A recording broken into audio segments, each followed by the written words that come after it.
Well, I'm going to do a cold start video of my John Deere 5525.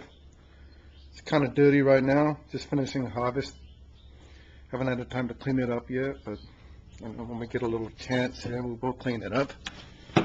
It's not particularly cold. California, it's like 60 degrees, so I guess that would be a cold start. It's been about a week, so we'll see what happens.